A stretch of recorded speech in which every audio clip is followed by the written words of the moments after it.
In the mid-80s, fewer than 3% of all people in most of our countries were using cell phones.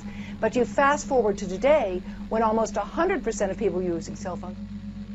By the time they're 19 or 20 years old, they will have used the phone for 10 years, and we have no idea what type of risk that's carrying.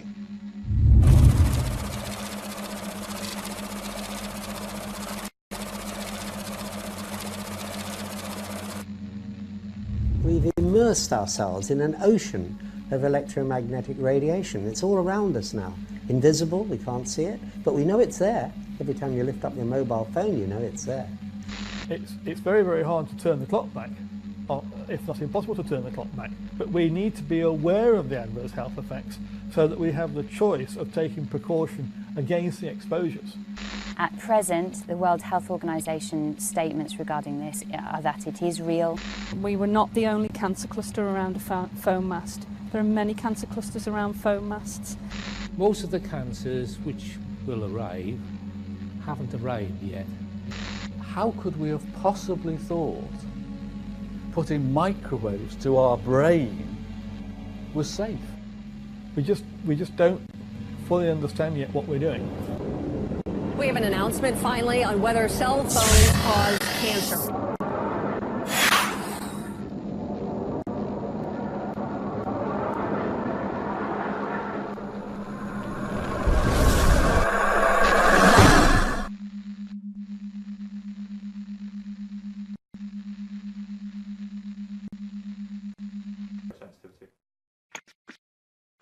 Electrical sensitivity is when people start reacting, their body starts reacting to electromagnetic fields. Generally speaking, the electromagnetic fields that they'll be reacting to is wireless. So it'll be wireless communications, it'll be Wi-Fi, it'll be cordless phones, deck phones, mobile phones, masts. All of them emitting signals that our body has never experienced before. And when people start to become affected, when I became affected, the way that it starts to affect you is, generally speaking, it's your head first, and it will start giving you pains in your head. But I hate to use the word headache, because it's pains in your head that is unlike any other headache you've ever had before. By sending and receiving microwave frequencies to and from the base station. So having a phone pressed against your head inevitably means your brain is being exposed to those waves. Does the brain react to this exposure? A recent American study shows it absolutely does. The work was carried out by Dr. Nora Valko. Dr. Valko and her team studied 47 healthy people for an entire year. Participants had a cell phone placed on their left and right ears. One was activated but muted, the other was turned off. Dr. Valko used brain imaging equipment to study how much glucose the brain would use during exposure. So it's a very sensitive marker to indicate if there are changes in brain activity that may be driven by a given stimulus, which in this case was the cell phone. When the brain is stimulated, it consumes glucose in the same way a car consumes fuel. 50-minute exposure to a cell phone was associated with increases in glucose consumption by the brain, which indicates that the brain was being activated by the radio frequencies from the cell phone. This right area of the brain that was very close to the antenna showed the largest increases in metabolism as compared when the telephones were off.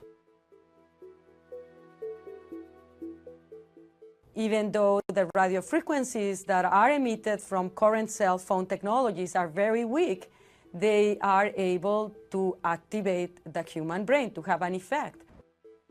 By using a muted cell phone, Dr. Valko's experiments showed that the human brain has a metabolic reaction to the presence of microwaves from a mobile phone. A metabolic reaction at levels well below the legal limit. something many people claimed was impossible. And the reaction recorded by the doctor is secondary to an even greater concern: the way that those microwaves are actually absorbed by the brain. This has become known as SAR.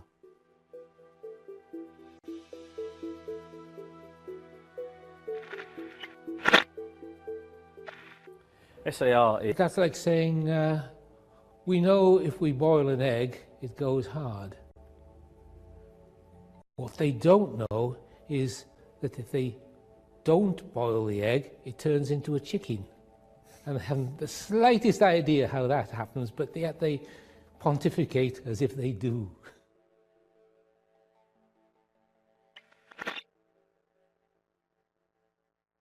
In 2011, the World Health Organization changed the danger rating of mobile phones, reclassing it as possibly carcinogenic to humans, based on an increased risk of contracting a glioma, the type of brain tumor associated with using a mobile phone. What was the catalyst for this abrupt change in status? There have been countless studies conducted into the possible health effects of mobile phones, some showing an effect, some showing no effect. But the most Cardell. He has overseen the largest and most comprehensive piece of research ever conducted, combining his own work with that of others from around the world. From the early 1990s, they have investigated the phone habits of more than 2,000 people from around the world. People with tumours such as astrocytoma and acoustic neuroma, the brain tumours associated most with mobile phone use due to their proximity to the ear. Their findings are shocking.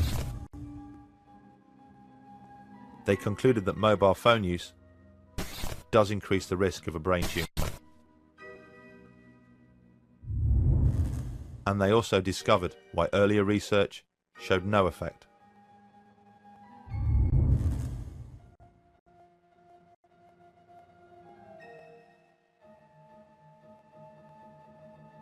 I think there's more evidence.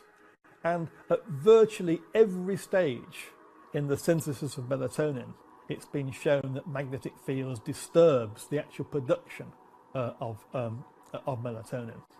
So you see, the evidence is in all aspects of the pathway of melatonin production, that the inhibition of melatonin production by magnetic fields, the research covers really every aspect of that pathway. Would you say that it's almost conclusive? Yes, I would say it is almost conclusive.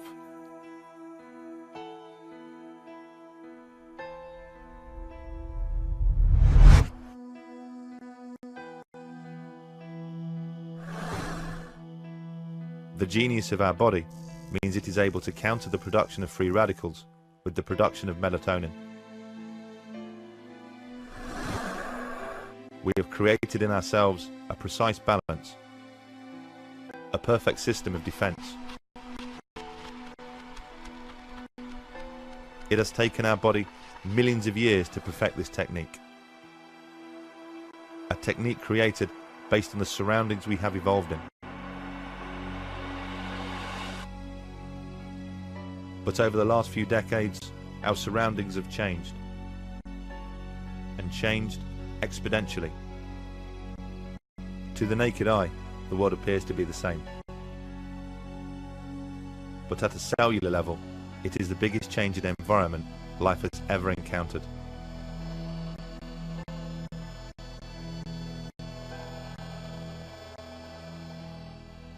It stands to reason that such a gargantuan change would inevitably upset such a delicate balance.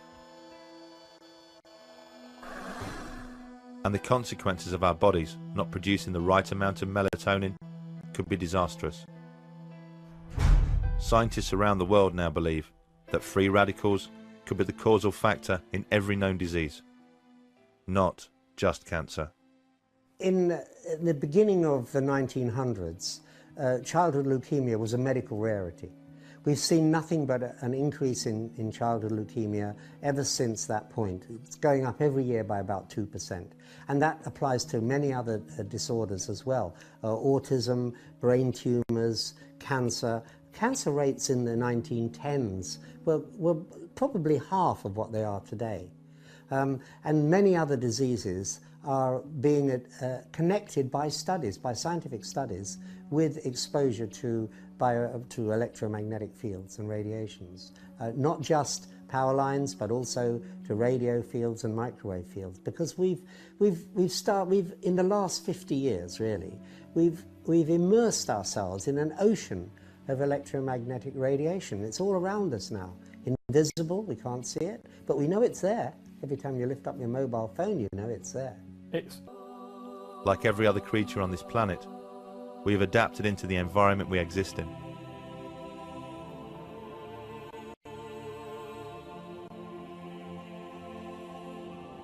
An environment which, since the beginning of time, has had a delicate balance of fields and resonances. These phenomena don't just surround us, they make us what we are. The cells of our body communicate with each other using light frequencies. Our DNA uses electromagnetic frequencies to reproduce itself.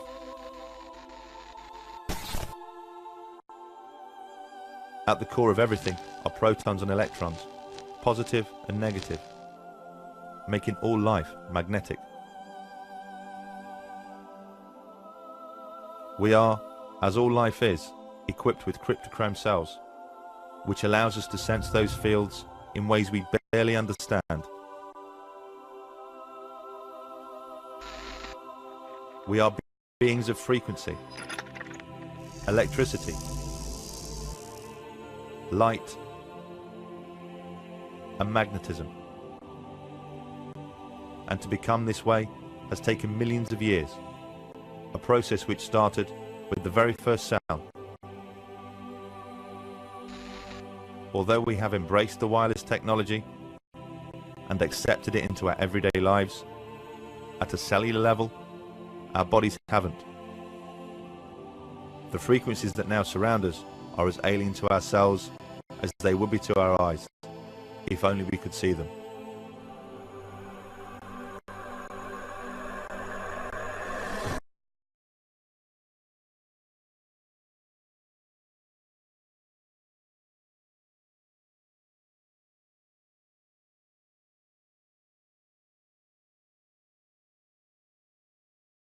Human anatomy.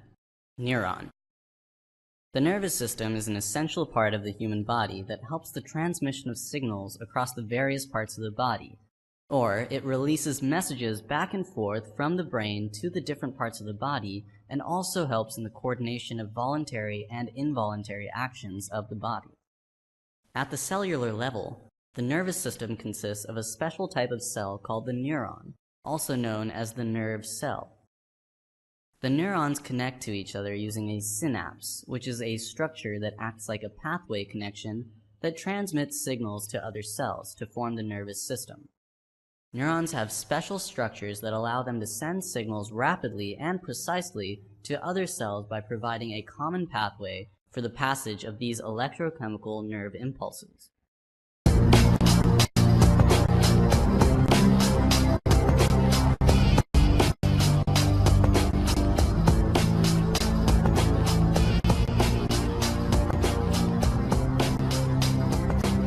Because everybody has a set of values, and because it's dictating how they see the world and act upon the world, determining their sensory and motor functions, all decisions at any split second is being based upon those value systems. So their life is completely demonstrating their values 24 hours a day. Now what happens is, as they go through life, sometimes they subordinate themselves and minimize themselves relative to people who they think have more than them.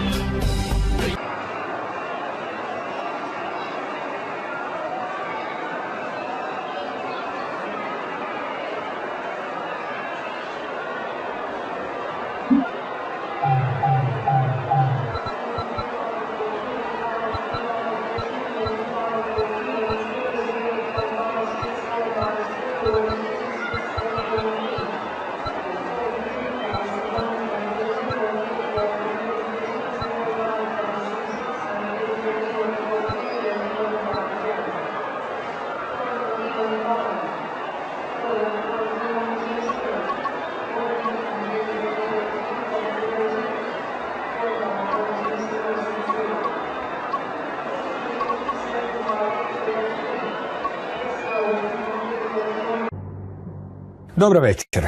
Harald Klaus Vela stiže iz Njemačke, tehnološki skaut, bavi se traženjem i razvijanjem novih tehnologija na području nove fizike i informacijskih tehnologija koje se mogu primjenjivati na polju medicine, agrikulture, energetske tehnologije, a također je i utemeljitelj konzorcija za istraživanja vezana za morgelone. Na engleskom Consortium for Morgellon-Related Research, koga zanima. Dobro večer. Good evening. Većina ljudi koje sam ja sreo, koliko god da su ih zanimale neobične i egzotične tehnologije, mnogi nisu čuli recimo za pojama morgelona koji će biti dio današnje priče, koja se zapravo bavi transhumanističkim tehnologijama. Pa prije nego što zaoremo u tu egzotičnu materiju, kako i zašto i kojim putem ili načinom ili okolnostima ste se vi uključili u tu temu? Kako ste se uopće počeli njome baviti? For me, the story began in Norway in the year 2012. I was working in the field of medicine back then, especially related to electrosensitive people and their problems. And it was mainly a coincidence that in that area where I lived and worked, we had a number of farmers who lost parts of their harvest in that year, and they couldn't find the reason because the weather was fine. The weather was basically perfect for harvesting hay, but the nature just stopped growing in the middle of summer, and they had done some laboratory testing on their biomass and couldn't say what it was. They had values, but they couldn't read them. So I was the crazy scientist from Germany, so they asked me to help out. And that was my entry card to the topic of transhumanistic technologies, because what we discovered through diving into the topic was that there are certain agents found in nature that are not natural, that are high-tech particles, it's nanoparticles, it's piezoelectric nanoparticles that have very, very fringe electromagnetic and optical qualities. And from there on, once you're into the connection between biology and optics, you need to dive into this topic of transhumanism. Koje je podrijetlo tih čestica na tim poljima? There are many words for it. Some people call it geoengineering, some people call it chemtrails, some people who are deeper into the topic say it's just military applications or applications connected to the Secret Service community. Možda je dobro sada na početku te teme uopće definirati što su to zapravo transhumanističke tehnologije. Što vi smatrate pod transhumanističkim tehnologijama? Okay, transhumanism is basically the attempt to create an artificial interface between the human being and his perception and a computer. So this is the basic definition. Now, if you ask a transhumanist who is doing public relations, he would always say that it's about giving access for the human to gather information or to access information from an intelligent computer, kind of having your inner Google or your inner Google Maps so that you can find your way better. If you go into the scientific papers where they're just talking between themselves, the transhumanists, it's always exactly the opposite. It's about the machine getting access to the human. So these are the two aspects of transhumanism, and the thing we find in nature are, as the papers, always about giving the machine access to the human. U svakom slučaju spomenuli ste da se radili o malim česticama. Zanemarit ćemo sad cijelo područje transhumanizma koje je vezano uz kiborgizaciju ljudi koji imaju medicinske svrhe u smislu zamjenskih dijelova tijela. Isto tako i ovaj dio koji na neki način pokušava kroz neku makrotehnologiju premostiti jaz između ljudi i strojeva. Tehnologije o kojima ćemo danas pričati su zapravo male i sitne, što ih ne čine manjim tehnologijama, nego u stvari većim tehnologijama. Postoje, prema vašim istraživanjima, do sada 3 generacije transhumanističkih tehnologija, tako ste ih barem vi nekako posložili kronološki, koje utječu na ljude. To je, naravno, primarno, inače ne bi ni bile transhumanističke. Optimistički ste rekli da su 2 od njih propale, i da imaju neki mali efekt i još postoje razlozi zbog čega nisu više zapravo toliko fokus na njima, a treća je tek u razvoju. Pa krenemo po redu.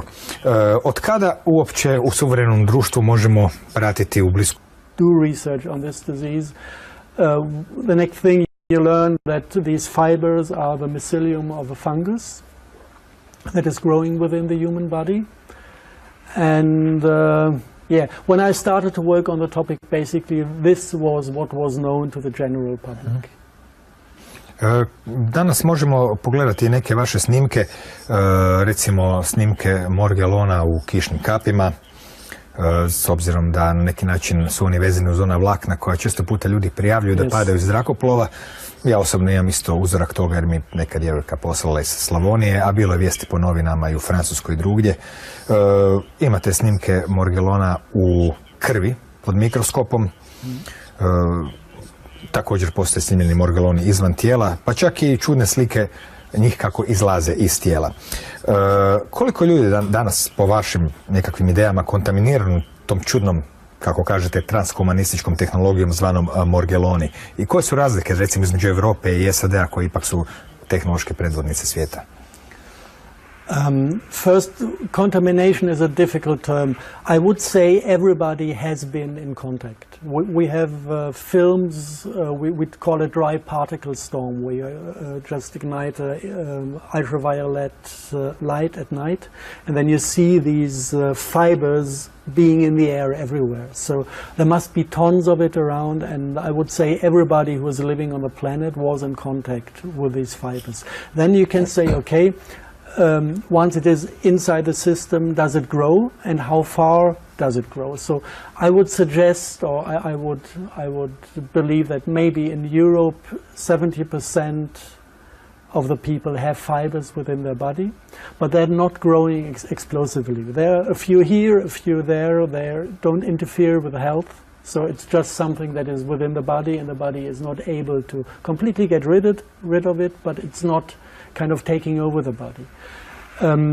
If you look at the heavy cases where you can see things coming out of the skin because of this biology is exploding within the human body, we can talk about 300 to 600,000 registered cases worldwide.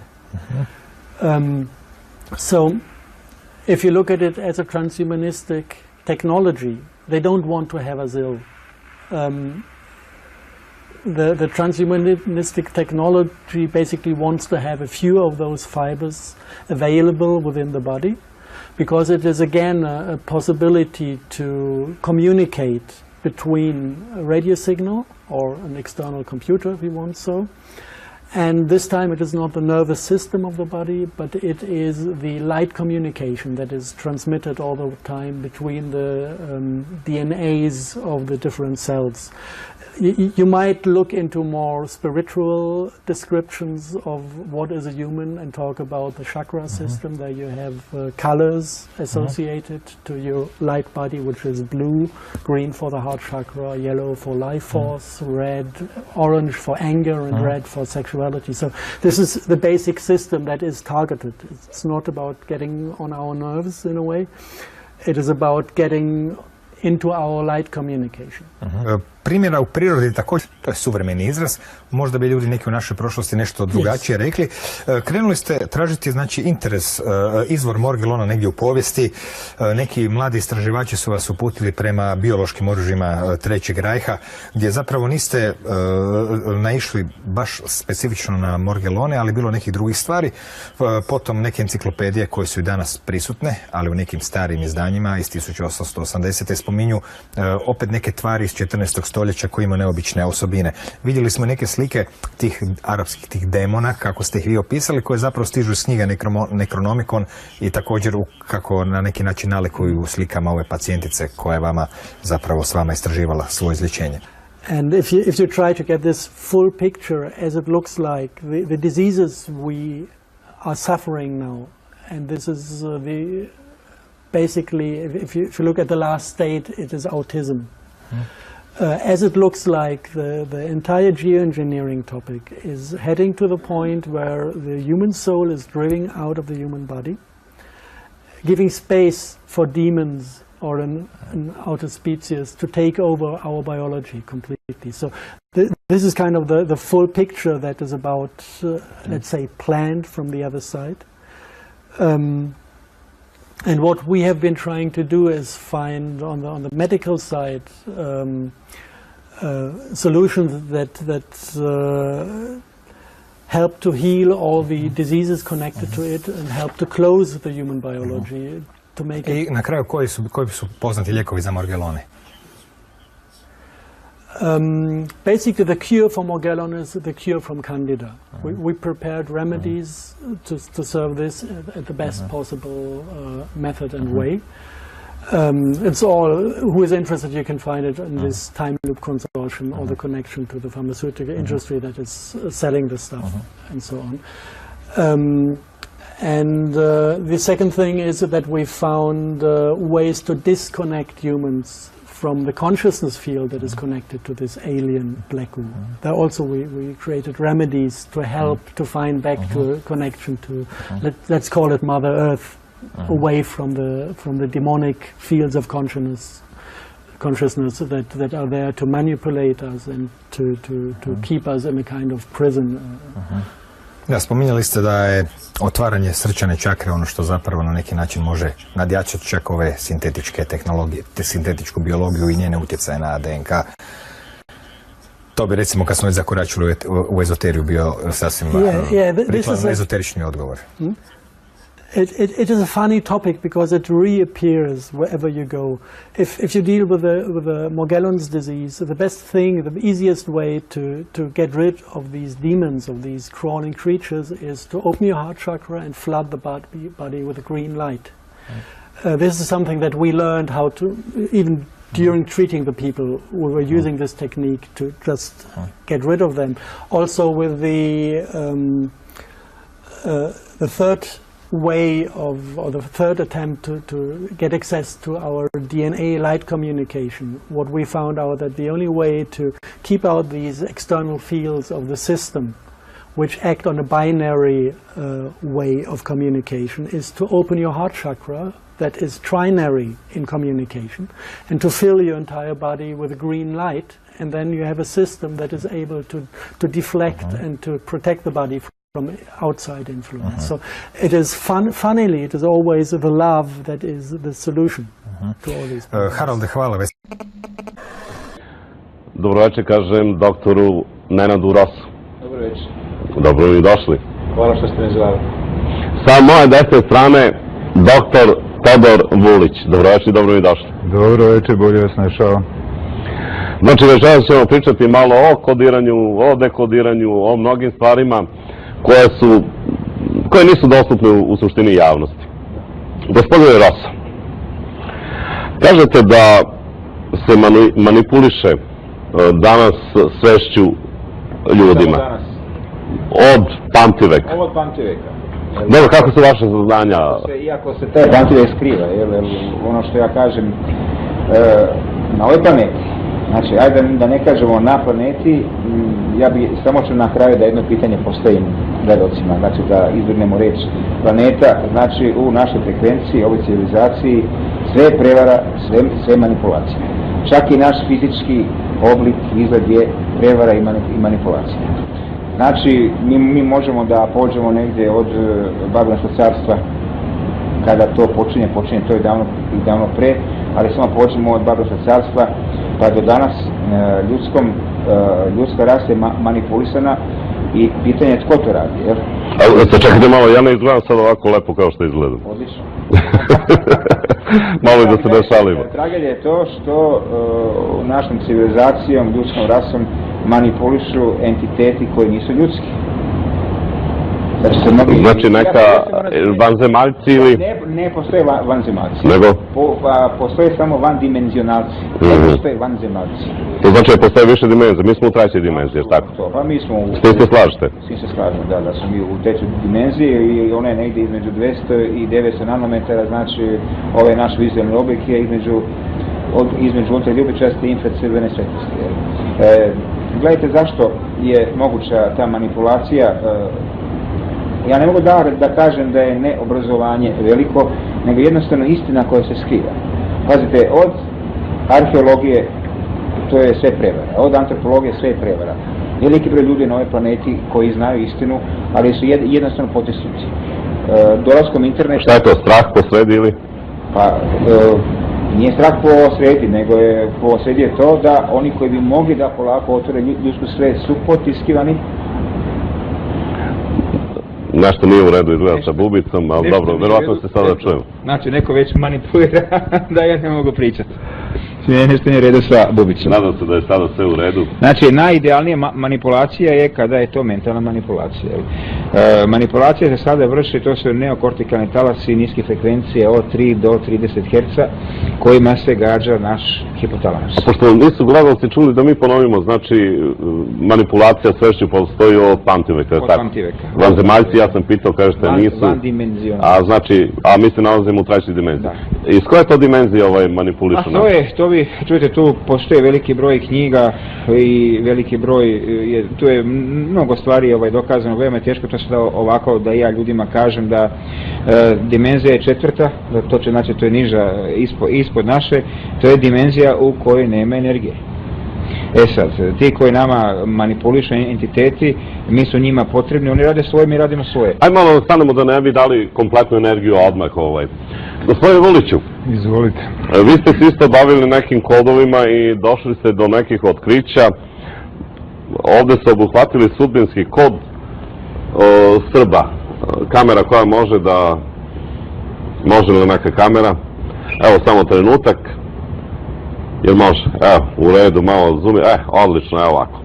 Znači, napisali ste 2 knjige, odnose se na tajni sudbinski istorijski kod, ali ste obuhvatili Srbe. O čemu se tu radi? Pa, istoričari su ubeđeni da je istorijski proces slučajni i manje više haotični niz zbivanja, pa sledstveno veruju da istorija nije nauka koja može da formuliše zakone, da koriste matematičke obrasce ili da predviđe budućnost kao to što mogu neke druge, prvenstveno prirodno-matematičke nauke. Međutim, ja u ovim knjigama polazim od sasvim suprotne ideje istorije, gde tvrdim da je istorija objektivno nužan proces, znači zakonomeran proces i da se on odvija po određenim vremenskim ritmovima koji da se istorijska zbivanja ponavljaju po određenim vremenskim ritmovima. Dekodirao sam, kao što vi kažete, tu istoriju na taj način što sam počeo od dinastije Nemanjića, jer na neki način oni su dali ključ za kompletnu kasniju istorijsku priču koja ni malo nije slučajna, ni malo nije proizvoljna, nego, kažem, objektivno je nužna i zakonomerna. Koje godine se ponavljaju prilikom tog dekodiranja? Koliko sam ja primetio, ima 2 vremenske distance. Pa ima više vremenskih distanci, ima više tih vremenskih ritmova po kojima se zbivanja ponavljaju, ali ono što je bitno da svi ti vremenski ritmovi se izvode iz jednog jedinog matematičkog obrasca i da su to u stvari komplementarni ili dopunjavajući ritmovi koji grade jednu mrežu tih istorijskih zbivanja. Znači, ako imamo neku istorijsku godinu, ona po jednoj ritmici nasleđuje jedno zbivanje iz tamo neke prethodne godine, drugo zbivanje po drugoj ritmi. Ide nekim bićima iz neke druge dimenzije. Dakle, naša energija koja je produkt emocija koje prave nisku frekvenciju. Koje su emocije najjače za stvaranje energije? To su emocije straha, mržnje, agresije i krivnje, to su niske frekvencije duga talasa. Koja je to frekvencija? To je negdje do neke 20 Hz. To su frekvencije na kojima, ajmo recimo da idemo tumorno tkivo, ono uvijek vibrira na frekvenciji do 20 Hz. Znači, tumor se stvara strahom ili... Pa između, Vi ste i doktor bioloških nauka, jer tako? Biološke medicine. Biološke medicine. Ja sam prošao i kroz školovanje medicine, ortomolekularne, pa biologije molekularne i još dosta toga, kemije organske i još dosta toga. Sad gledajte ovako, sve naše bolesti, svi naši poremećaji su vezani za poremećaj vibracije našeg energetskog polja. Sad, jesi me razumiješ što sam me rekao? Je to ona aura, takozvana aura? Bravo, to je aura. Sad, kako ta naša aura nastaje? Od čega je građeno naše telo? Od 75% vode je ostalo 25% minerala. Čelija. Pa dobro, da. E sad ovako, u našem tijelu ima negdje od 75 do 100.000 milijardi ćelija, ovisi o visini i težini. Svaka naša ćelija ima određenu vibraciju, znači pušta frekvenciju, ona ju vibrira i pušta jednu svetlosnu frekvenciju. Šta daje njoj to? Znate li vi to? Nisam razmišljao sad. Tu je problem ljudske rase što oni te neke stvari ne znaju, zbog toga su bolesni. Šta se nalazi u jezgri naše ćelije? Šta se nalazi u jezgri ćelije? DNK. DNK, da. Znači, cijela kvaka svega je ta naša DNK. Nama se može upravljati upravo zbog strukture naše DNK. Znači, nama se puštaju programi.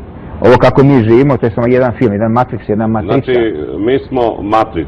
A mi smo matrix, matrica, znači nama se puštaju programi, sve ovo program. Sve knjige, sve priče, sve su programi, na koncu ja sam program. Ako neko misli da nije, teško se vara.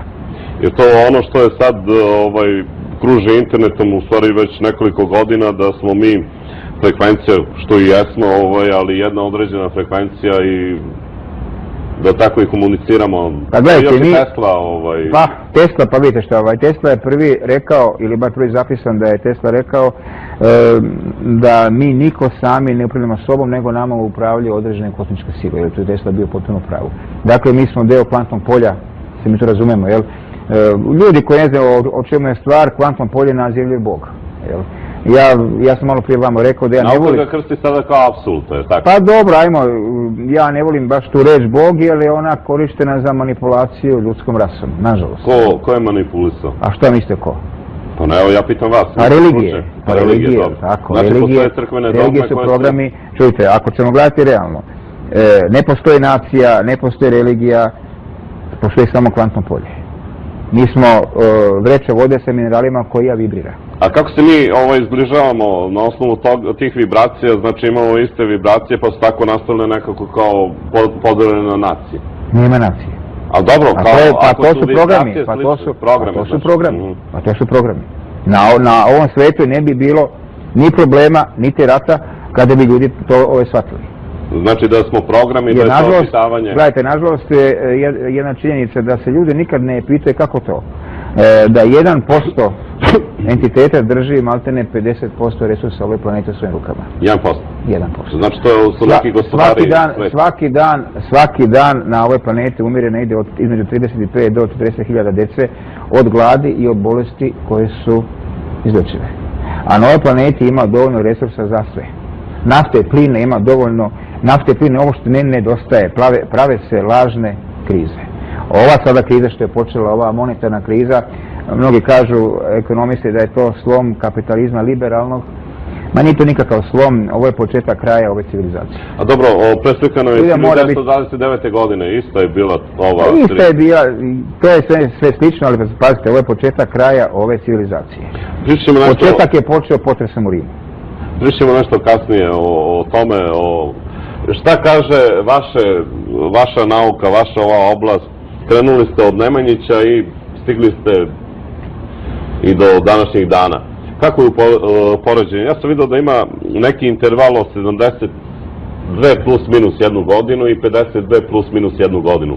Da se neki određeni intervali ponavljaju. Ne, ja sam rekao ima veći broj tih vremenskih ritmova. Ja sam primetio ova dva. Da, jedan od dva ritma koja se najčešće, da tako kažem, ispoljavaju u ovom našem novovekovnom istorijskom procesu, to su upravo ritam od 77 godine i ritam od 69 godina, mada i ritam od 54 godine vrlo često. Ako mogu samo jedan primjer da navedem, da otprilike gledaoci shvate o čemu se radi. Recimo uzmemo ritam od 69 godina. A ako sam ja u pravu, znači po ritmu od 69 godina istorijsko zbivanje bi morala u novovekovnoj istoriji da se ponavljaju, ali ne samo istorijska zbivanja na nivou ovih opštih zbivanja, nivou opšte istorije, nego čak i na nivou vladarskih biografija. Jer recimo da uzmemo dva novovekovna vladara, uzmemo prvog novovekovnog kralja Srbije, to je Milan Obrenović, i uzmemo posljednjeg novovekovnog kralja, to je Petar II. Karađorđević, i onda onda dolazite do jedne vrlo ovako intrigantne priče, a ta priča glasi ovako. Milanu Obrenoviću majka se zvala Marija i Petru II. Karađorđeviću majka se zvala Marija. Milanu Obrenoviću majka je bila Rumunka i Petru Karađorđeviću II. Karađorđeviću majka je bila Rumunka. Marija Katarđi, majka kralja Milana, rođena je 1831. godine. 69 godina posle nje rođena je Marija Hohenzollern, majka kralja Petra II. Milan Obrenović je rođen 1854. godine. Petar II. Karađorđević 1923. godine, 69 godina posle njega. Milan je proglašen za kneza i preuzima knezevska ovlašćenja u stvari 1872. godine. Petar II. Karađorđević 1941. posle onog vojnog puča preuzima knezevska ovlašćenja 69 godina posle Milana.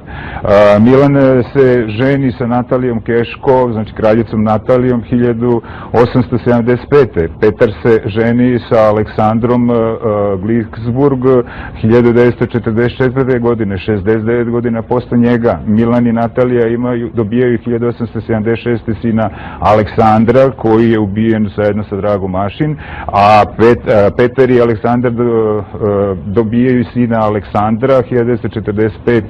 godine, 69 godina posle onog Aleksandra, to je ovaj aktuelni prestolonasljednik sada.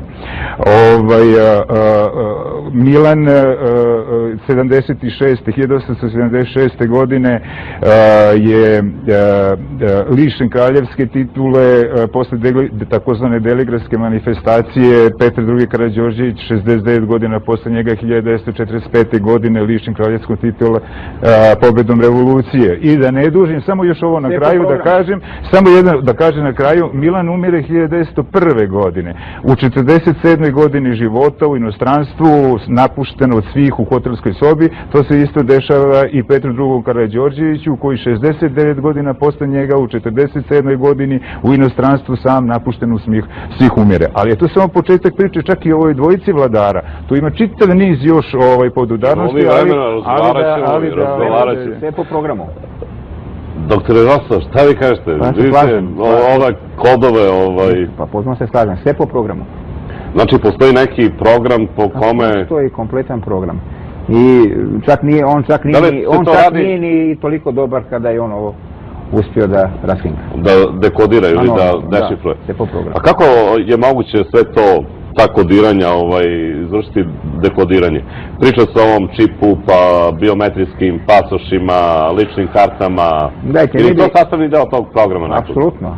Ali mi bi trebali sa tom pričom poći iz početka i sad malo priču šuteramo levo, desno, ljudima neće biti uopšte jasno. Evo mi ćemo probamo budemo koncizni. Gledajte, šta ljudi prvo trebaju znati. Ljudi, ajmo ovako, da li uopšte znate kako mi vidimo? Da li vi znate kako mi vidimo? Nisam siguran. Bravo. Ti si siguran? Pa valjda jesam, ali ja vidim dobro, vidim sebe na ekranu i... Znači, mi smo deo kvantnog polja, u tom kvantnom polju ima veoma veliki broj vrtloga energije. Svaki vrtlog energije predstavlja jedan oblik za sebe. Sad, ovaj naš vrtlog energije, kada je u ovom našem elektromagnetnom frekvenciju spektru od 200 do 200 nanometara, tu energetsko polje jako sporo vibrira. Ono toliko sporo vibrira da je ono tako gusto i od njega se odbija svetlost, luminozna tvar. Ta zraka svetlost ide prema našem oku. Ona dođe do našeg oka, u našem se oku pretvara u signal električni i na vizualnim korteksima mi dobijemo sliku. Znači sliku ovog energetskog polja dobijemo. Sad, očni živac se spaja u sredini oka na mrežnicu. Tu nema vidnih receptora. Znači mi vidimo samo 50%. A 50% naši korteksi slepočni popunjavaju sa programom koji nas se pušta.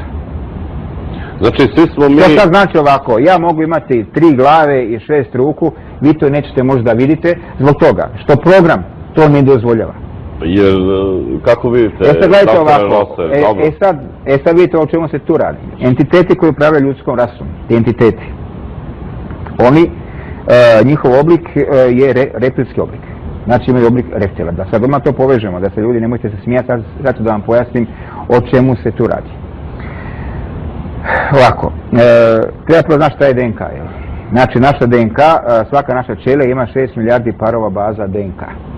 Sad, svaka naša DNK ima, tako reći, otvorene i zatvorene kodove. Ovi kodovi koji su otvoreni se nazivaju eksoni, tako smo ih nazvali mi, ljudska rasa, i ti eksoni se manifestiraju kroz naše fizičke osobine. Introni su zatvoreni kodovi DNK koji se jednostavno ne mogu dekodirati. Ne zna se šta je to. Kompletna službena nauka, ona pozna samo 3% DNK. I na osnovu tih 3% oni su napravili sebi neki svoj svet i njih ne interesira o čemu se to radi. Sad vidite ovako, DNK, ona programira život naše ćelije. Ćelijski život koji programira DNK je tako sofisticirana tehnologija da je potpuno nepoznata ljudskoj rasi ili nauci službenoj. Potpuno nepoznata. Entiteti koji nama vladaju imaju isto DNK koji mi. I životinja ima DNK, i ker ima DNK, jel? I što je važno, sva ta DNK ima istu strukturu DNK kao mi. Struktura naše DNK je 4 baze. Ima 4 baze koje se zove adenin, guanin, citozin i timin. I te 4 baze naše DNK služe kao 4 slova azbuke. Znači DNK šalje poruke. To su reči od 3 slova koje šalje poruke prema aminokiselinama. Znači 4 baze DNK uvijek idu u paru sa 20 aminokiselina. Sad mi ostajemo tako da naša DNK šalje poruke od 3 reči prema našim aminokiselinama i da se one spajaju u određene peptidne lance. Znači ovo su proteini, znači ovo su peptidni lanci. Između njih se nalazi RNK. Bravo. Evo, može kameru okreni ka kameri. To je DNK, to je slika DNK. To znači ima i gospodin Vulić. Čovjek je pročitao stvari, jel? Znači to je to. I sad gledajte, između DNK, znači između same DNK i aminokiselina se nalazi RNK. RNK je čitač tog programa, ona mora da ga pročita, da ga prevede i da ga pošalje prema aminokiselinama. Znači, jednostavno rečeno, naša DNK je običan biološki kompjuter, biološka biblioteka. Tu se nalaze svi podaci o nama. RNK čita. RNK to čita pomoću enzima koji zovu transkripcijski. Znači, enzimi su proteini u našem telu koji nam omogućavaju određene kemijske reakcije da se dese, da nema enzima.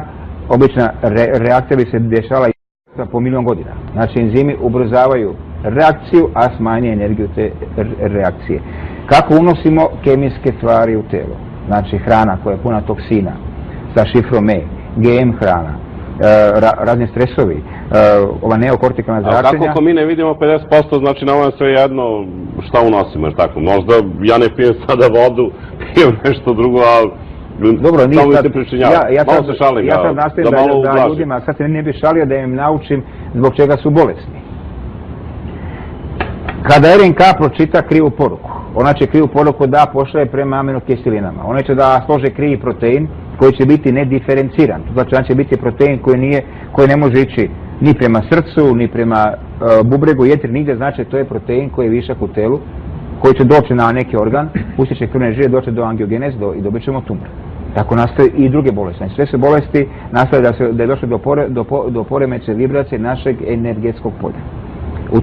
To je sad neka glavna stvar. Sad gledajte ovako, entiteti koje nam upravljaju, oni imaju genetsku strukturu svoje DNK, da oni mogu da određene kodove DNK otvaraju, a druge zatvaraju. Znači oni mogu da zatvore introne, u biti eksone, to su kodovi koji se manifestiraju kroz naš fizički oblik, i da otvaraju one koje mi ne možemo da dešifrujemo. I šta se dešava?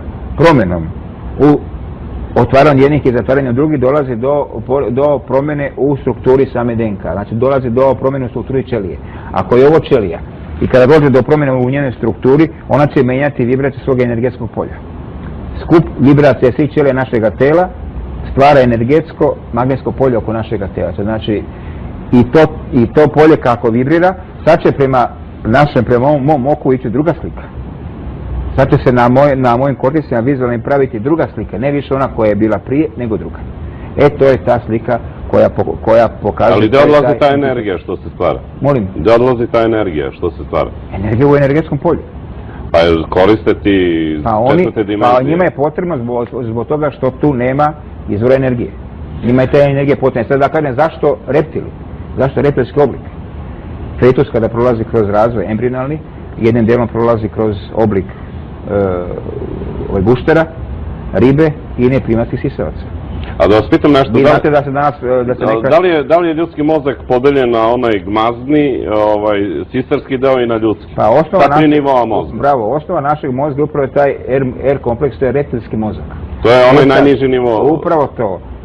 Neokortikalni talasi, ta zračenja, upravo gađaju taj naš reptilski kompleks. To je naš najstariji, najprimitivniji deo naše...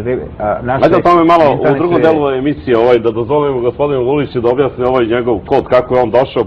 To je nešto, pokazali ste dok je dr. Rosso pričao, vezano je nekako za DNK, ova struktura. Da, ja sam ovde u sasvim drugom kontekstu spominjao dezoksiribonukleinsku kiselinu, jer sam izašao sa jednom... Nije kiselina, nego sol. Nas su učili DNA. To je velika prevara, znači ona je sol, znači naša DNK je kvarcni kristal. Ona je jednim delom periodični, drugom aperiodični, znači baza ADN... Ali dobro, on je učio ovako i da... Samo da mu sad kažemo, kad smo već na tome, znači baza ADN i guanin imaju svoju strukturu 9 atomi, gdje je petorkud u šestorkud, a citozin i timin imaju heksagonalnu. Što znači, sa jedne strane kada se gleda, naša DNK je idealna štapna antena koja prima frekvenciju, koja prima informaciju. Kad se gleda od gore, ona je prstenasta antena magnetna koja šalje. Znači naša DNK u biti izbacuje 10 fotona na 1 cm2 u sekundi. A da vidimo kako je došao doktor do koristeći to DNK. Pa ne, koristeći DNK, DNK je samo u kontekstu priče jedna, da tako kažem, hipotetička ideja, jer genetika kao nauka, da tako kažem, je već razradila pravila telesnog nasljeđivanja telesnih osobina i DNK je ključna u celom tom procesu. Ja sam samo hteo da postavim pitanje jedno retoričko, odnosno jedno hipotetičko, bolje rečeno, a šta je sa našim životima? Da li postoji nešto što se zove, pored tih telesnih gena, što se zove sudbinski gen? I da li mi nasleđujemo od naših predaka ne samo telesne osobine, nego i sudbinske priče? Evo, ovo što ste vi uradili, to na izvestan način potvrđuje ovo što je rekao dr. Rosso. Znači, sve se kao da smo neki program. Znači, vi ste... Program postoji, pa evo ja ću vam samo navesti jednu činjenicu koja mene ovako malo iznenađuje, a to je, evo uzmimo samo te Nemanjiće, u kojima je napisano strašno mnogo tomova koji su kao dinastija verovatno najobrađeniji u našoj istoriji i interesantno je da ćete vi naći o Nemanjićima što šta, međutim nikada niko nije zapazio da su Nemanjići umirali na 39 godina, po ritmu 39 godina. Recimo, Stefan Nemanja je umro u 1199. godine. Kralj Radoslav, njegov unuk, 1238. 39 godina posle njega. Zatim Uroš I, 1277.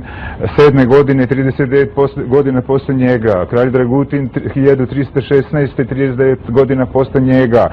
Car Dušan, 1355. godine, 39 godina posle njega. Ali ne samo to, nego su i na vlast dolazili po istoj ritnici. Recimo Nemanja 1166. 39 godina posle njega, 1205. godine Stefan Provenčani po drugi put, 39 godina kasnije, 1243. godine Uroš I, 1282. kralj Milutin, 39 godina posle Uroša, Stefan Dečanski, 1321. 39 godina, posle Milutina.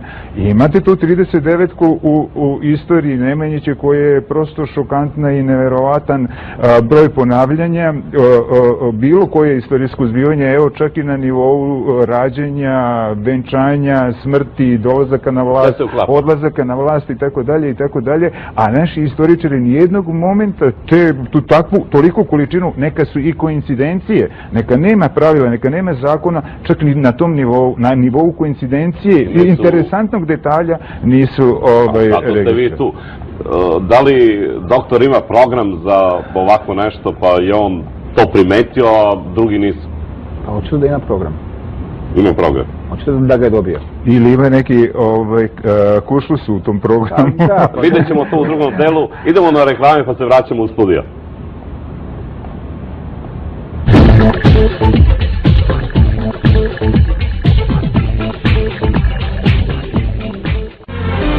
Evo, spalo u studiju, tema je kodiranje i dekodiranje. Doktore Rasa, pomenuli smo u prvom delu kraj i početak ili početak i kraj sveta. Na osnovu čega ste došli do toga? Pa nisam ja došao do toga. Nego? Pa drugi su došli, ja sam pročitao. Program? Pa dobro, pa drugi su došli. Ma gledajte ovako, naša Zemlja, znači planeta Zemlja, ona vibrira na određene frekvencije. To se zove šumana frekvencija ili frekvencija šumane šupljine. Ona je 7,8 Hz bi trebala da bude i to je frekvencija na kojoj znači vibrira i naš mozak. Nekako to je jedno od heta stanje koje bi bilo idealno. Ali danas ta frekvencija je već negdje blizu 10 Hz. Znači planeta se okreće sve sporije, elektromagnetno polje planete Zemlje slabi. Da vas pitam... To su proračuni. Kada dođe šumana frekvencija, kada dođe na 13 Hz, to se proračuna da bi trebalo doći za neke 3 do 4 godine. U jednom momentu će magnetno polje Zemlje da potpuno oslabi, u biti ono će da potpuno nestane. Odmah da kažem, to nema veze sa gravitacijom. Mnogi kažu, kada će uzditi pada, gdje će pada, to sa gravitacijom veze nema. Pa šta se dešava? Da se vratimo na onaj program koji ja pričam, da se nama pušta stalan program. Znači, taj se program pušta naša DNK, pomoću ti neokortenih talasa, a zašto se može puštati? On se može puštati prvo zbog ionosfere koja okružuje planetu Zemlju. Znači, ionosfera kao jedan balon od sapunice okružuje Zemlju, a ionosfera se sastoji od elektrona i od iona i posebno nabijenih elektrona. I ona je izuzetno podložna djelovanju radiotalasa niske frekvencija, koji se odbijaju i idu prema našem hipotalamusu. Sada ovo dovršim. Program koji nam se pušta preko naših slepoočnih korteca koje nam se pušta, taj program, šta drži program na disku? Šta drži na disku program u kompjuteru? Da, šta drži program? Kako misliš, to ima ona ploča? Magnetno polje. Magnetno polje, tako. Šta će se desiti, šta drži program koji se nama pušta? Magnetno polje Zemlje. Kako se magnetno polje, pazite, ljudi sada, ljudska svijest je sad možda na nekih ni 1%. Kako magnetno polje Zemlje bude slabilo, ljudska svijest će polako da se podigne do neke 25%. To mnogi neće moći podneti. Zašto? Kada budu vidjeli da sad recimo uz nas 5 ovdje ima još možda 105 entiteta. Koji su stalno tu, koji se nalaze stalno iza zastora našeg vidnog polja. Ajde da vidimo malo, sklonimo tu koprenu sa naših očiju. Ko nas je stvorio onda po vama? Ko nas je stvorio? Da, Biblija, da li je ispravno ili nije? Ko nas je stvorio? Bibliju. U jednom razgovoru sa vama pominjate Sumere, Anunnakija i ostale. Ko nas je onda stvorio? Neke civilizacije od pre 3.500 godina. Po svim zapisima mi smo ostavci civilizacije sa Lemurije. To je jedna civilizacija što se i nama skriva. Ono, pazite, priča o Darwinu bude laština. Znači mi...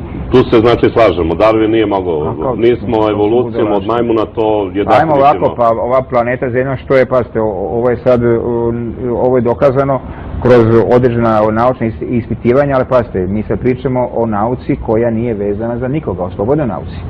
Službena nauka je obična koncepcijska ludačka košulja.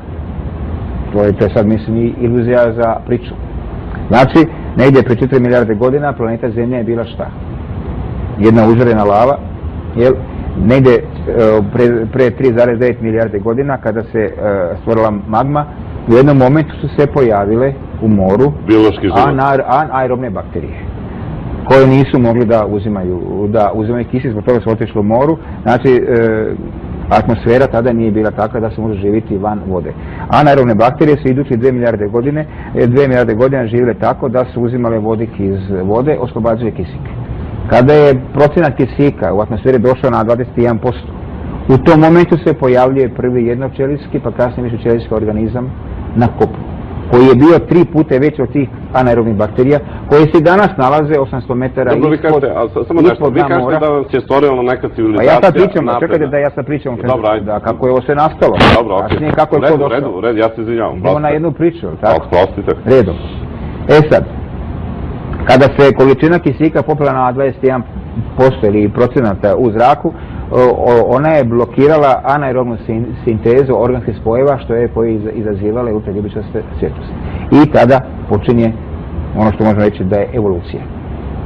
Znači to je nastanak, sad pazite ovako, po ovoj teoriji DNK je ta strana civilizacija koja je došla vamo, koja je napravila kompletan život na ovoj planeti. Jer gledajte, sve što je živo na planeti, u njemu se nalaze DNK. DNK je kod svih iste 4 baze i istih 20 aminokiselina sa tom razlikom da tih 20 aminokiselina kod određenih vrsta nema istu funkciju. A da vas pitam nešto, za ovih 3,9 milijardi godina na planeti je došlo su se promijenile na milijone vrsta, DNK je ostala nepromenjena. To sam htio da vas pitam, da li je bilo mogućnosti da se menja DNK Ne, ona je ostala, da se izdužuje i da se... DNK je ostala potpuno nepromenjena, njena struktura je ostala potpuno nepromenjena. Da li istorija donekle govori istinu ako pominju i Sumere i Anunnakija? To ne govori istorija. Nego? Ko govori to? O Sumerima? Da. A ne, pa to je jedna druga... Su postavili Sumeri uopšte? Oni su postavili, samo ja kažem da to je jedna druga priča. Moram malo samo da bih vas upitao, znači slažete se, istorija ipak ima, Tacić je napisao donekle ispravno, je tako. Da li je postao Isus Hrist? Po vama? Isus iz Nazareta ne. Nije. To je izmišljotina, a Hrist je nešto drugo. Evo ja ću gledalcima jedan domaći zadatak, Tacit, istorija, 15. knjiga, glava 44, koja potvrđuje da je Isus Hrist postao kao ličnost. Znači Tacit... Kao ličnost? Pa on kao ličnost da, ali nije imao to, ali nije... Samo sam htio nešto, nije bitno, sam čisto da ali pa se uverimo da je postao. U svim religijama je takav isti postao, imao drugo ime. U svim religijama, koje se menjaju. Samo zbog da je on ipak postao, a sada šta je bio, kako je, o tom potom. Pričat ćemo nešto kasnije. Doktore, malo i vama, vi ste, šta kažete za ovo otkriće i sad što čujete od doktora Rosa?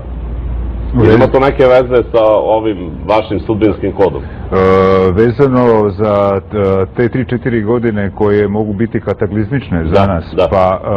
Imate neko poređenje, malo pre smo pričali, imate i vi neka poređenja? Ne morate baš da kažete o nekim ličnostima, ali... Imam neka poređenja, međutim, šta sam htio da vam kažem, pratići ovu istorijsku ritmiku mi zaista treba tamo već negde od kraja 2010. 2011. na globalnom planu da uđemo u jedno dosta vrtložno i vrlo, da tako kažem, katastrofično vreme, ali ja, normalno uvažavajući doktora Rosa i njegovu argumentaciju, ja iščitavam celu tu priču kroz ove istorijske ritmove.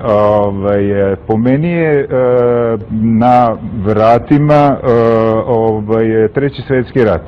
I ja mislim da će... To se ja slažem, da.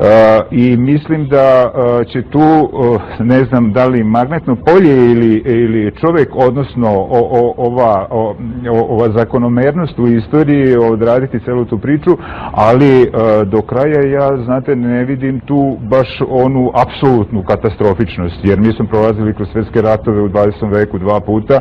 Ovo bi isto bilo nešto što bi bilo jako strašno i nešto što bi možda bilo strašnije i od ovog posljednjeg Drugog svjetskog rata, ne možda, nego sigurno, ali opet ja ne vidim tu sad kraje ljudskoj civilizaciji. Niko rekao da je kraj. Da.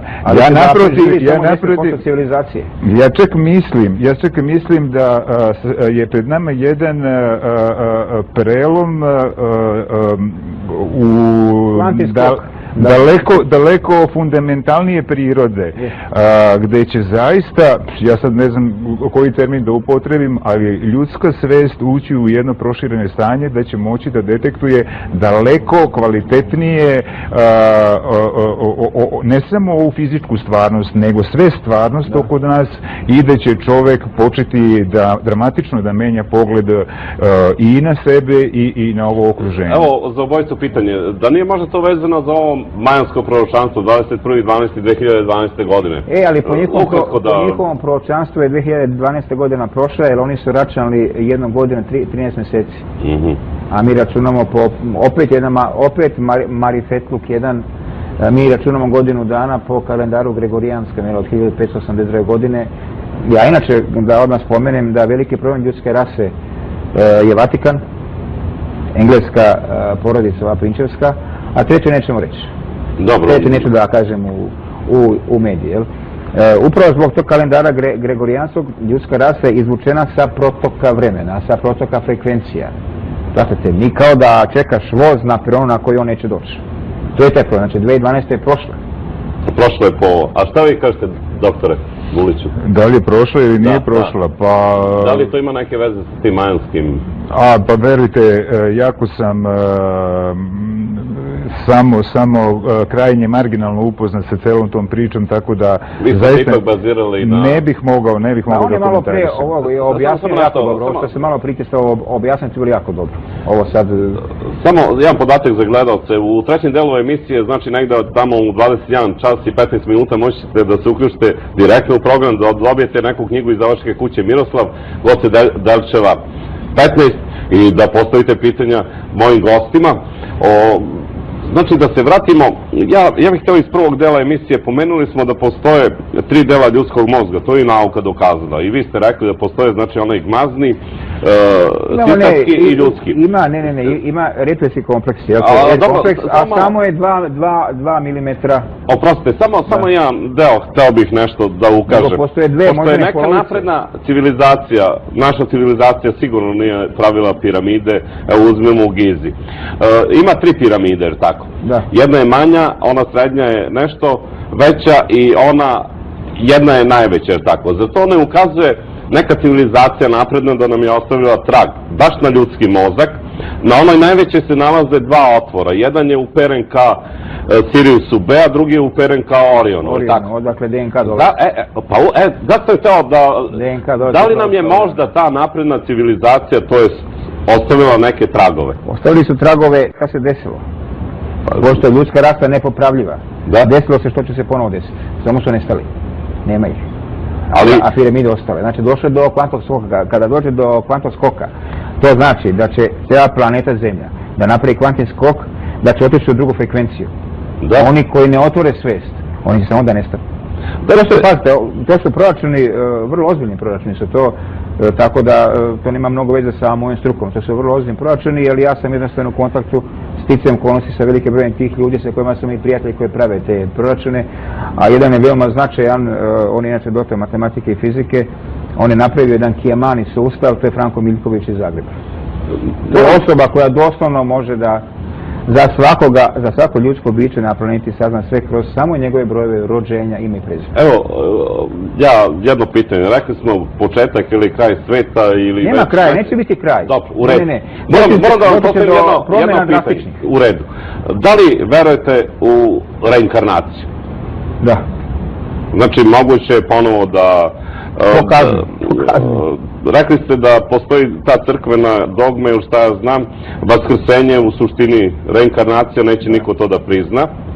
Jer verujete vi u reinkarnaciju? Pre ne nego da. Ali imam razloga upravo na konto ove priče, jer ja ovde govorim o sudbinskim genima, tako da bi u tom slučaju priča o reinkarnaciji bilo u suprotnosti sa mojom nekom... Ali nekako je... Ima određenih elemenata, ne kažem... Bez obzira, sudbinski geni, ali šta Da.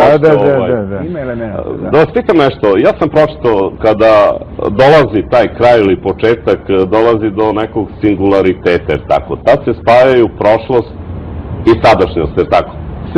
Tada mrtvi ustaju, se dešava to. Da li je moguće u trenutku kada dođe do toga da se neke ličnosti, znači postoji onaj trenutak sećanja ili ponovljeni trenutak, jer tako? Da li je moguće, na primjer, ajde ne uzimamo istorijske ličnosti, da uzmemo neke biblijske ličnosti, možemo? Da li je moguće, na primjer, da se sretnu apostol Pavle i recimo evanđelista Luka ili evanđelista Luka i Agripa drugi? A čekajte, ako nisu deo programa? Da. Oni su tu. Samo nisu biološki tu. A da li je moguće da se Nikola Tesla nije biološki tu, ali njegovo energetsko polje je tu. Ali da li je moguće ovo, znači da se sretnu ovaj... Kako ne bi mogli? Moguće. Pa to je samo energetsko polje u pitanju. Znači tu kad dođe do singulariteta, moguće je sve. Da. Da. Dobro, to sam htio da... Ja nisam najpozvaniji za to. Recimo, reinkarnacijom i time je daleko odmakao Hrvatskoj Plečko. Vi za Plečka čuli. Pa nisam, ali evo, volao bi da dođe kod mene, ako vi možete da povećate, dođe kod da razgovaramo. On je čak našao reinkarnaciju političara hrvatskih, jel, i on se baš time bavi. A da vas pitam nešto ovako, rekli ste da je u Hrvatskoj dozvoljeno o tome i pričati, kod nas se malo gleda popreko, ako neko to kaže.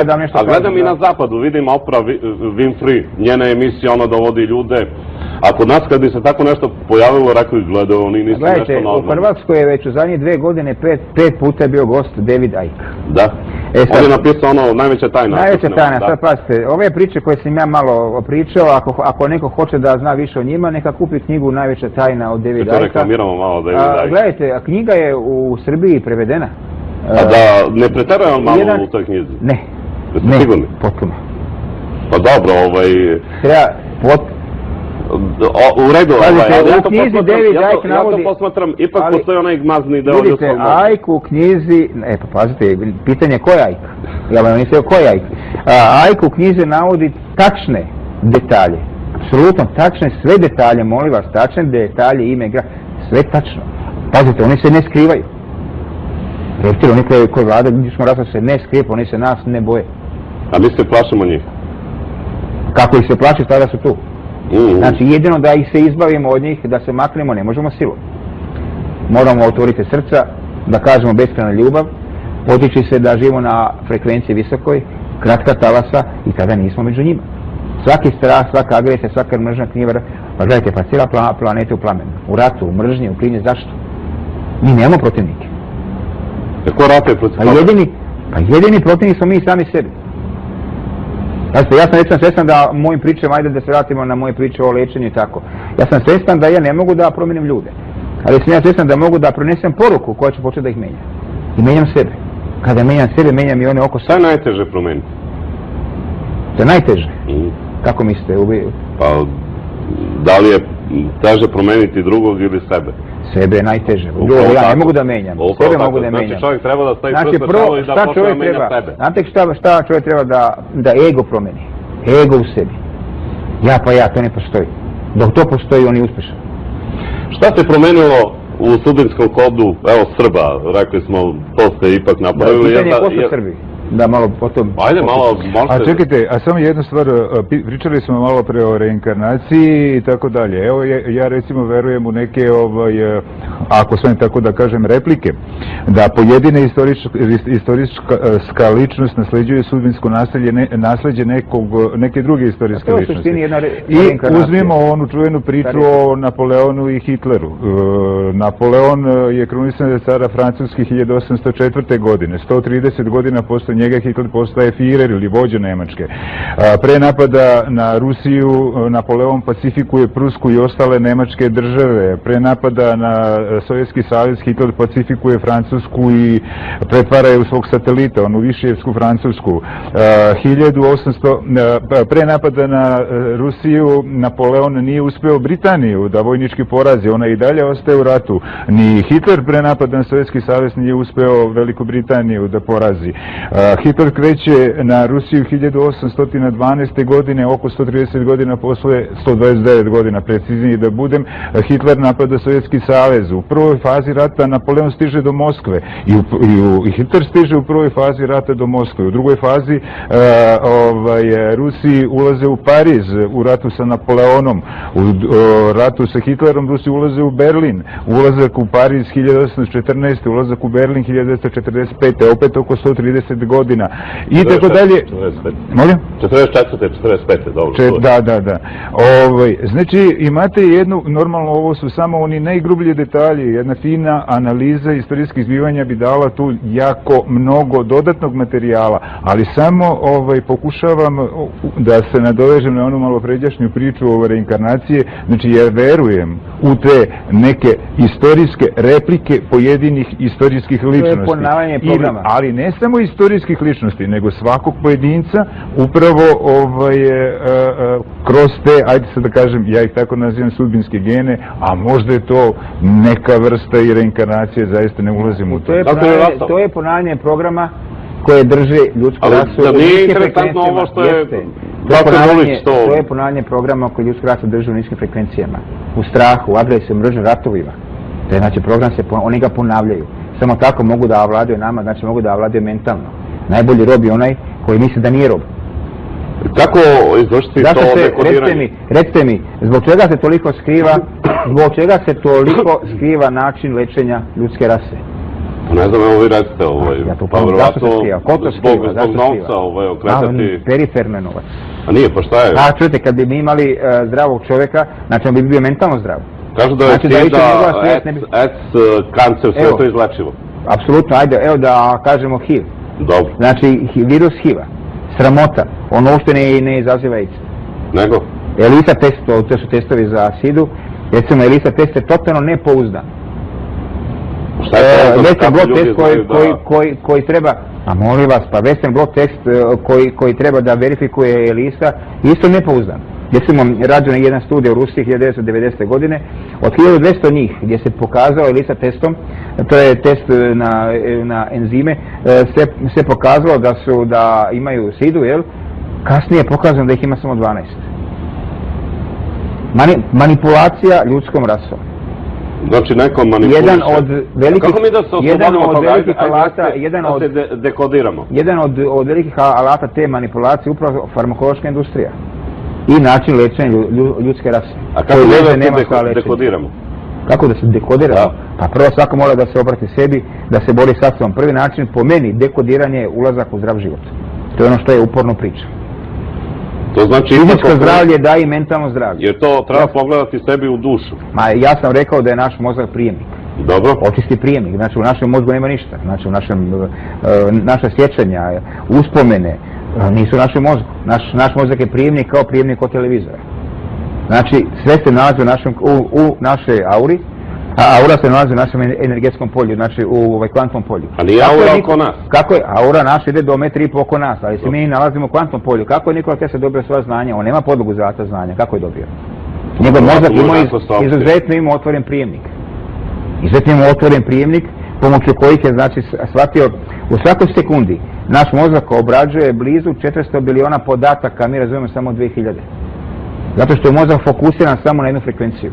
Treba ga defokusirati. Znači, koja sfera mozga je više u upotrebi? Leva i desna. Imamo levu i desnu. Leva je vezana za ovaj materijalni svijet, znači za verbalno, za matematičko. A desna za duhovni? Za duhovni. Sad, ispod njih se nalazi korpus kalosum, žuljevito tijelo koje spajaju i znači ono treba da jednostavno kada naše tijelo odgovara na neke podražaje da ujednači levu i desnu. Desna je potpuno blokirana. Znači, kompletna nauka. Ona samo gađa levu, nikako desno. Upravo ljudi kojima je desna otvorena su kroz povijest ubijani, kroz inkviziciju. Oni su ubijani. Znači mora se potpuno zatvoriti intuicija, kreativnost, emotivnost, samo ova leva. I ništa više. Služna medicina, služna nauka kaže da u našem mozgu ima negdje oko 10 milijardi neurona, ne ni ćelija. A znači to, a ima ih negdje od 100 milijarde pa do biliona. Doktore Vuliću, ja se izvinjam, doktore Vuliću, jer ima neka svetski značajna ličnost koju ste napravili neku, uporedili ste sa nekim dešavanjima? Pa, pošteno da vam kažem, svetski značajna ličnost ne, jer ja sam se ovdje bavio prvenstveno tim vremenskim ritmovima i preslikavanjima u istoriji Srba, jer jedino tu istoriju znam i čak i nju znam na nivou opštih mesta. Nisam profesionalni istoričar, tako da u tom smislu nisam pojedince obrađivao, ali naše vladare i te neke paralele i te neke vladare blizance dosta često su spominjene. Evo, malo pre sam govorio o Milanu Obrenoviću i Petru II. Karađorđeviću, ali ima i čitav niz njih ovde koji su na taj način... A sličnost između Lincolna i Kennedyja? A to je posebna priča, to je nešto što sam sada u posljednje vreme izvan ovih knjiga odradio i normalno tu imate također jednu prosto šokantnu ritmiku ponavljanja godine rođenja, jer sam samo sa 3 ta neka zbivanja ili podatka, samo 3 podatka analizirao, znači godine rođenja američkih predsjednika, godine kada su dolazili na vlast, odnosno birani za američke predsjednike i godine smrti američkih predsjednika se po tako jednoj šokantnoj ritmici ponavljaju da smo mogli... Mogu da samo nešto kažem da ne zaboravim. Ja sam star pa puno zaboravljam. Kod neko ne izgledate tako? Ja sam najstariji ovdje. Je to verovatno zbog programa? Ovo sam grupi ja najstariji, ili tako? Po sad. Između nas sam ja najstariji. Dajte, ako uzmemo neki prosek... Obama je Gdje je 45. predsjednik SAD-a? 44. Četvrti, dobro. Od njih 44 i 35 su u krvnom srodstvu. I sa kim? Sa Karlom Velikim. Znači, vladarom Frančkog carstva. Znači, to potiče iz Evrope i... A on je iluminat. Znači, ko su iluminati? Iluminati su oni koji su nastali spajanjem ljudske rase sa muškom. Ajde pričamo o tom, što ima neko ukrštanje, a malo ćemo da... Bush je potomak od ovoga Rumuna. Kaže sad, priča se u poslednje vreme, iluminati vladaju svetom, svetske zavore i ostalo. Normalno. Dobro, to možemo i u trećem. Akiocentar, labirint grupa. To ćemo u trećem delu, kad budemo uključivali gledalce, pa ćemo u trećem delu, a mi malo da se odmorimo kao što i gledalci mogu. Kaže, letovanje bez novčanika na pjeni mora. Halo, dobro večer. Halo, dobro večer. Sa nama je? Mara Savić-Grujić. Iz? Novi Sad. Maro, izvolite. Pa znate šta, htjela sam da postavim jedno pitanje, kako se u tu priču koju oba vaše gosta pričaju uklopa vrsta živih bića, delfini, pošto je o njihovom nekakvom potencijalu, eto tako... Najinteligentnija vrsta živih bića. Jeste, šta oni misle o tome? Evo, hoćete i knjigu da dobijete? Pa ja bih dobila. Ostavite podatke režiji. Hoću, hvala puno. Pa gledajte, na ovoj planeti ima veliki broj vrsta, znači veliki broj vrtloga energije. Sad smatra se da je delfin najinteligentnije biće na planeti. Zašto se smatra, kako je to i otkriveno? Mi u našem telu imamo pH. Znači što je pH? pH je kiselost tela, znači to je koncentracija vodikovih iona u otopini. To je veoma važno i to je važno za zdravlje. To je ono što medicina služi, ono što na to ne gleda. Znači taj pH je izuzetno važan, pogotovo arterijske krvi. Sad, delfini njega imaju skoro 7,8, 7,9, zbog toga su tako inteligentni. Sad, njihova inteligencija je njihova i omča. Zašto omča? Oni nemaju nikakvu funkciju u ovom našem 3D obliku, nažalost. Nikakvu funkciju? U ovom obliku nemaju nikakvu funkciju. Dobro, rekli ste da čujem vaše mišljenje, pitalo... Zaista ne znam šta da kažem. O delfinima. To nije mnogo o tom razmišljao, ali... Dobro, evo, pa gledalci su tu da postave pitanje i onda čisto razmenjujemo mišljenja. Rekli ste, pomenuli ste kraj sveta, šta to može... Nema kraja sveta. Dobro, početak. Nema kraja. Da li postoji početak i kraj? Pa nema, doće samo do kvantnog skoka. Što znači da jedan veliki broj ljudi neće moći nastaviti dalje. Evo sad ću biti malo bezobrazan. Ovako, ljudi koji gledaju Grand Paradu Velikog brata, menjam žene, slične stvari, nema šanse da ostanu. Zašto njihov nivo svesti je... Katastrofa. Nema šanse. Zbog toga? Pa zbog toga. A nemojte, mnogi gledaju... Pa nažalost, pa što da rade? A šta bi trebali da urade da... Pa gledam ja nekada Grand Paradu, ali gledam 2 minuta, zašto gledam zbog onih koji... Ali šta bi trebalo, dajte neki savjet da ih dekodiramo, da šta bi... Čujte, ja radim što ja mogu, ali... Pa šta treba oni da rade, ajde reci. Šta treba da rade? Ništa, neka rade ono što i sad rade. Pa zašto, ako mogu da se promene... Ja pokušavam na svoj način da ih prosvetlim i mnoge to pokušavaju, ali... Evo imamo